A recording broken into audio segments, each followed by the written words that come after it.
anchor development agendas on the sound foundation of knowledge. We need our universities to reposition themselves more powerfully and in the national development agenda by playing a more pronounced role in education. This calls for a review of curricula as well as the structure and mode of delivery. It is time to recalibrate the university curriculum to incorporate more local content with synchronizing it with the aspirations and imperatives of the current era. The demands of industry and concerns of the community must resonate throughout mathematics alone.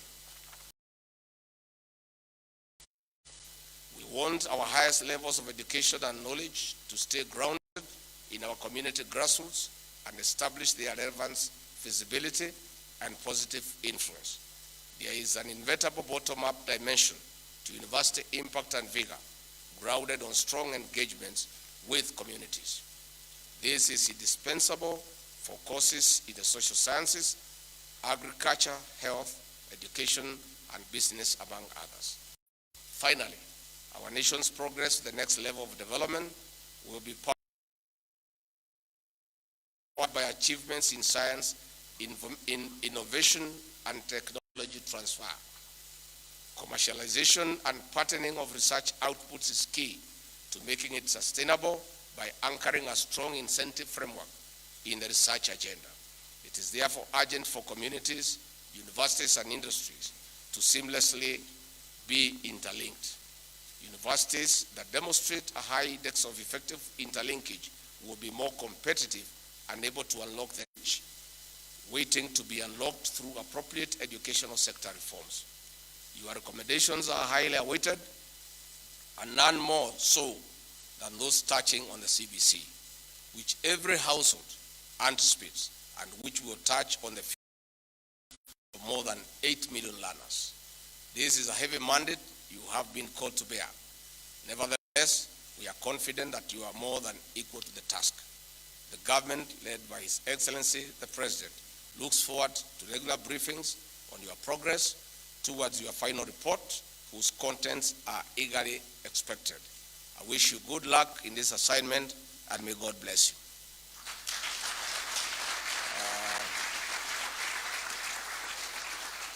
Thank you very much. I just wanted to say, the outgoing CS, we want to thank you for your commitment in assisting to put this team in place.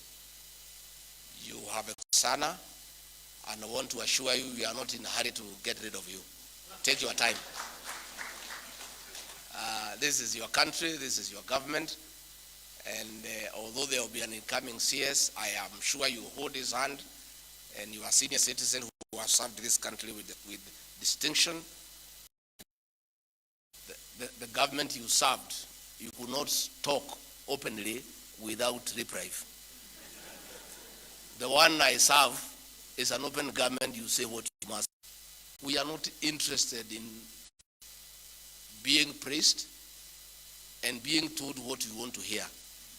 Please listen to the people of Kenya. Kenyans of all walks of life who know one or two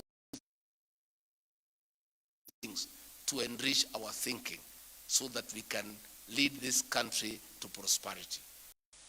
I want to assure the educational sector players who are here, let everybody do what you are good at. Let the teachers teach. Don't invite them to help you in politics.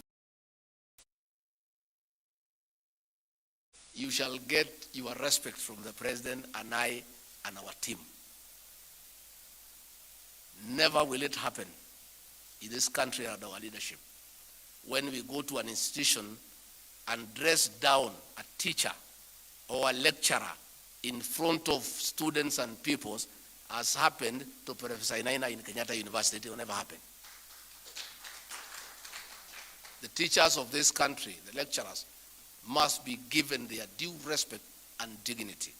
And where there are issues that we need to raise with them, we shall call them in the privacy of our offices and discuss the issues and the challenges, and in a dignified manner come up with a solution. I don't think it is right to lecture to dress down a teacher in front of his students. It is not right, and that will not happen in our administration. I want to give you that assurance. And therefore, as I wind up, let me also confirm, for the avoidance of doubt, because the Star newspaper, you keep on twisting what we say, so that if you want to twist, you can go ahead and twist. The CBC is not being repealed. What this good team is doing is to look at it, get the views of stakeholders and the people of Kenya to keep and improve what is good and to address challenges of where there could be weaknesses for our children. That is the position. Number two, we had our plan, our manifesto, our educational charter. There are several things that we promised the teachers. The issue of delocalization that has destroyed families. The Ruto administration is for a strong family unit to keep families together, especially more so of those teachers and those Kenyans who are headed to retirement. We want to assist them to prepare for retirement. We'll be engaging with the TSC next week so that the issue of delocalization is dealt with once and for all, and teachers who are taken to places and their families put in an awkward situation, that matter is addressed so that we build strong family ties for a stronger nation. We also made a promise of employing 116,000 teachers in 2 years. We are having an engagement with the TSC and the Ministry of Education next week to roll out a program on how that will be achieved progressively. Of course, in very difficult circumstances. I said during Inauguration Day, and some Kenyans had an issue that I'm too truthful, and I should not be truthful when they are visitors. But truth is truth, whether they are visitors or whether we are locals. I want to reiterate once more, for the avoidance of doubt, we have inherited a dilapidated economy, and we have work to do to turn around the economy of this country. And we'll be calling upon all of you to bear with us because it is not easy. We are having a big challenge in terms of raising funds for government programs, because all the money we are collecting from Treasury, all of it is going to service public debts and to pay salaries. And therefore, there are many measures that will be taken to address that situation. But I want to give you hope. Last night, the President and I sat with the KRI for 7 hours. We parted at midnight to agree on how we collect more revenue so that we can collect about 3 trillion shillings by the end of the year to be able to fund our current and development budget. So don't give up. All is not lost. Despite the fact that we have a difficult situation, we are working on it, and everybody is coming along. And in the fullness of time, we will turn around the economy of this country. First and foremost, in the first 2 years, God willing, to return Kenya where President Mwai Kibaki left us, and progressively turn around the economy to improve the quality of lives and put money in the pocket of everybody, including teachers and educational stakeholders, so that people can improve their quality of life. So mimi nimeshukuru sana. I'm also a product of good education. So when I'm here, I'm very happy. If I did not go to school, I'm not sure I would be here. I would be in a village somewhere called Wamunyoro. The name doesn't sound very nice, a professor. But that is where I came from. And it is also possible for you to come from an unknown village and go somewhere. Dr. William Ruto was selling chicken. He went to a primary school called Kamagut. He had no shoes. Today he is the President of the Republic of Kenya. Yeah? By 2 things, God's will and good, sound education. So we have a duty as leaders to do everything within our power to give our pupils and our learners a similar environment that we were given by our parents and the government then, so that one day those little children in primary school in standard 2 and 3, one day they can be here as deputy president, they can be state house as president by getting good and quality education. So Professor Munavu, you have a job to do, and I have requested you kindly invite the members of the National Assembly to come and present. The reason why I recommend that you involve the members of the National Assembly is that collectively they have a budget every year of about 42 billion, and 90% of that money goes to education. So it is important that you bring them on board, seek their views, so that when we implement the reforms that you shall recommend to government, the members of the National Assembly and the National Government Constituency Development Fund is part of that intervention. It is good to bring them on board because they control huge amounts of money meant for the educational sector. And if we have synergy with the members of the National Assembly, that whatever recommendations you are making, they are also part of those recommendations. I have no doubt in my mind they will be very happy because they are very passionate about education to put that 40 billion or so to assist us in whatever recommendations you shall come up with. So I really want to wish you well. Please listen to everybody. This country is a democratic country. Everybody has a right to say what you want. Talk to everyone. Talk to the unions. Talk to Kwisha. Talk to Kwisha.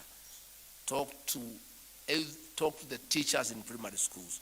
Talk to people in ECD. Talk to the private schools. Talk to people in special schools. Talk to anybody who cares to say something about education. And I also ask the people of Kenya, please don't stay at home and criticize the recommendations when they are pronounced, yet you are not available to come and say something. Because the people of Kenya have that problem. They stay at the shopping centers and criticize everything there. You know, and yet when they are called to say something, they don't say. But they are the first ones to criticize anything that has been rolled out. I'm inviting all critics, including the press. We also want to hear your views. Don't just sit on Sunday and write columns criticizing what has been proposed. Prepare a paper as the people of the fourth estate and come to this working party and present what you think can help this country in matters of education. So ile wajuaji yote wanajua mambo ya masomo, hii ndio nafasi yenu, mulete hiyo ujuaji iangaliwe na ifanyiwe kazi. Don't just sit there and criticize everything. Is that not what happens? No, I went to a secondary school called Irori outside my home, and we had Harambe there. And it's only women who are there, like 90%, and myself and a few other men who are feeling very intimidated. All the men, and they are the father of the children who are at the shopping center. And because the loudspeakers were very loud, they were there. So ukitoa 20,000 nasema hapana, hiyo ametoa kidogo, kwa nini yaongezi? And them, they are the trading center criticizing every donation, and they are not part of the process. So we want to ask the people of Kenya, please don't be bystanders in this process. Don't wait for the recommendations to be critics. It is time for now. If you have something that you think can help our educational sector, if you have anything you think can be put in the recommendations as our reform process to have a better education system for our children, it is a time for you to come out and say so. Once the system of listening has been shut, you keep quiet forever and don't say anything about it. But you have an opportunity, and I'm sure this team will accord you the opportunity.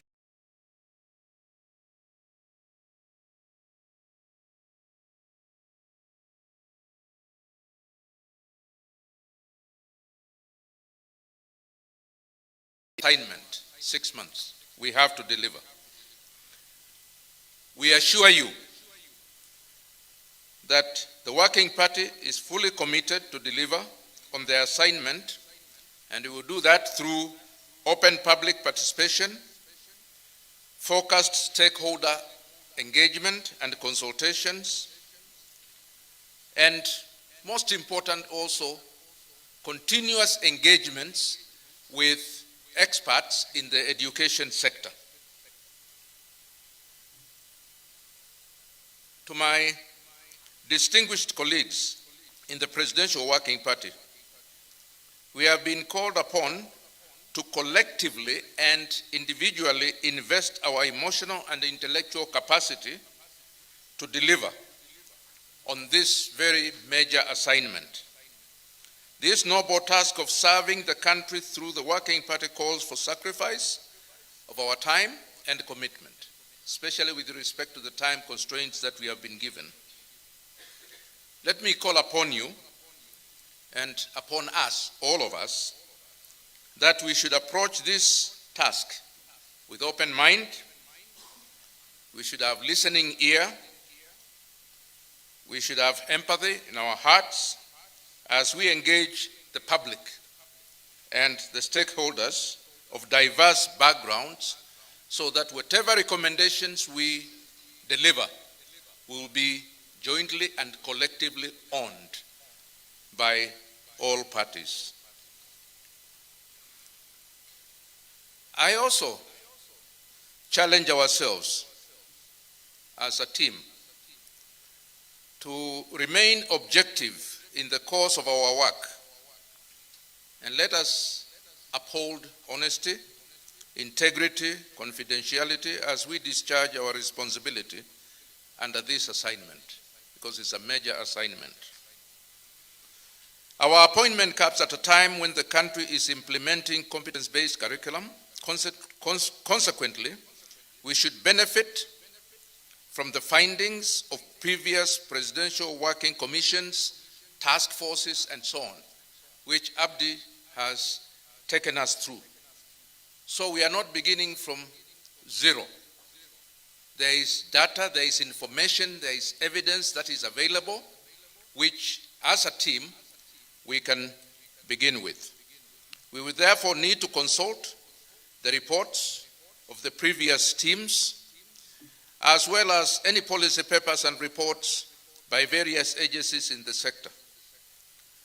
And allow me really to call upon the respective agencies that are represented here in the ministry, the chairman of the boards and so on, and CEOs, for their full support and to enable the Working Party deliver on its mandate within the given time. So we will approach you, and really ours is to request you please to engage with us, supply whatever that information that we need so that we can deliver within the time. Your Excellency, in the coming days,